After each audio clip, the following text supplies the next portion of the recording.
월요일 윈TV 미주 핫뉴스입니다.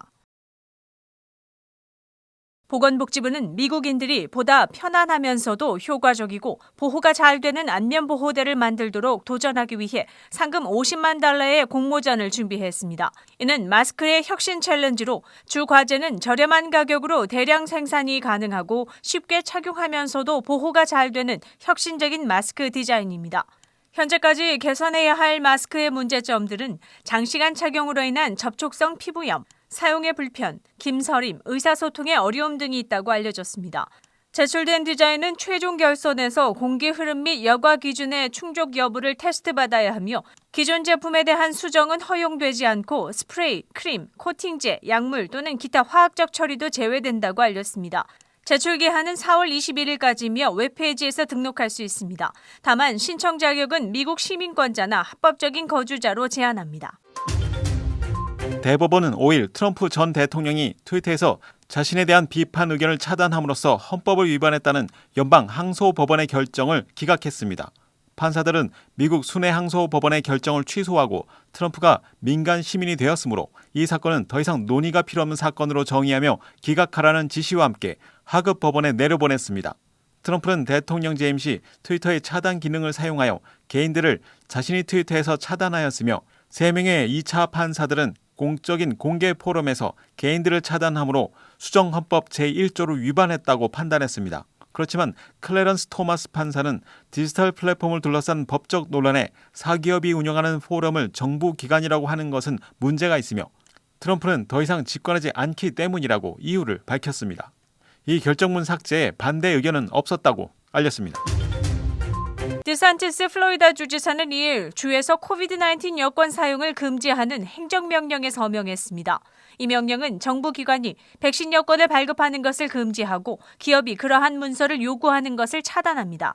디산티스 주지사는 백신 여권의 시행과 집행이 백신을 기반으로 두 종류의 시민을 만들 것이라고 주장하면서 자유와 프라이버시 문제를 행동의 주요 근거로 언급했습니다. 이 명령은 많은 플로리다 주민들이 아직 백신을 맞을 기회가 없었고 일부는 감염 면역이 있을 수 있으며 또 다른 사람들은 건강이나 종교 또는 기타 이유로 인해 코로나 백신을 맞지 못할 수 있다고 지적했습니다. 또한 이 명령은 개별 코로나 예방접종 기록은 개인 건강정보이며 위임 서류로 공유돼서는 안 된다고 언급했습니다. 주지사는 또 트위터에 이러한 개인정보 보호 노력을 영구화하기 위해 법안을 준비 중이며 주 의원들이 서명할 수 있기를 기대한다고 말했습니다. 연방정부는 백신 접종 증명 표준을 개발하기 위해 비영리 단체와 협력하고 있다고 전했으나 백악관 대변인은 5일 모든 미국인이 백신 증명서를 취득하도록 요구하는 연방 명령은 없을 것이라고 언급했습니다. 코로나 확산 이후 광범위한 백신 접종이 시작되면서 일부 접종자들이 심각한 알러지 반응을 보이면서 백신 접종에 대한 알러지 반응을 두려워하는 사람들이 많은 것으로 알려졌습니다. 알러지 반응의 주된 성분으로 폴리에틸렌 글리콜과 폴리소르베이트 80이 유력한 것으로 전해졌지만 전문가들에 의하면 그 연관성은 확립되지 않는다고 언급하고 있습니다.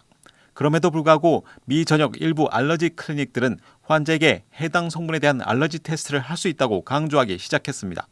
그러나 전문가들은 상기 성분에 대한 알러지 반응은 극히 드물므로 시간과 자원의 낭비일 수 있다고 전했습니다. 시애틀 노스웨스트 천식 및 알러지 센터의 전문의 폴 윌리엄스 박사는 30년 동안 알러지 분야에서 일하면서 폴리에틸렌 글리콜의 알러지 반응을 보인 환자의 수는 5명도 되지 않는다고 알렸습니다. 또한 폴리소르베이트 80은 추윙검, 아이스크림, 푸딩 및 기타 음식에서 발견되는 일반 유화제 중 하나이며 존슨앤존슨 백신의 성분이기도 합니다. 현재까지 존슨앤존슨 백신에 대한 알러지 반응을 보인 접종자는 없는 것으로 전해졌습니다. 5일 오늘 새벽 로스앤젤레스에서 2건의 지진이 기록됐습니다. 부상이나 피해에 대한 보고는 없는 것으로 알려졌습니다. 진도 3.3의 지진이 새벽 4시 15분경 발생했으며 29분 후에 진도 4.4의 지진이 발생했다고 지역 언론은 보도했습니다. 두 지진은 모두 레녹스 지역의 잉글우드에서 기록됐으며 몇 차례 여진이 이어졌습니다.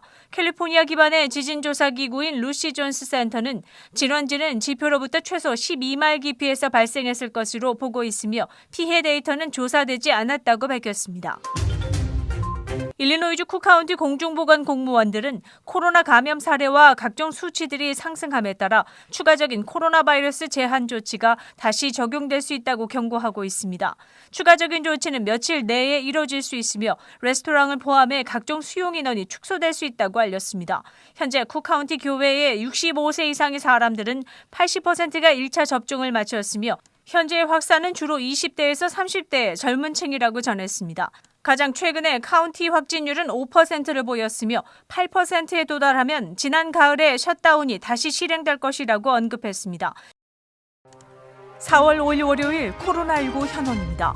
미 전 지역 누적 확진 3,143만 3,116명, 신규 확진 12,785명, 누적 사망 56만 8,887명, 신규 사망자 수는 110명이며 지금까지 완치된 사람은 2,396만 465명입니다. 일리노이주 누적 확진 125만 8,736명, 신규 확진 2,102명, 누적 사망 2만 1,384명, 하루 새 신규 사망자 수는 11명을 가리켰습니다. 일리노이에서는 총 631만 8,070도스의 백신이 접종돼 16세 이상의 40%가 최소 첫 번째 백신을 맞은 것으로 나타났습니다. 다음은 어제 기준 각 주의 신규 확진자와 신규 사망자 수입니다.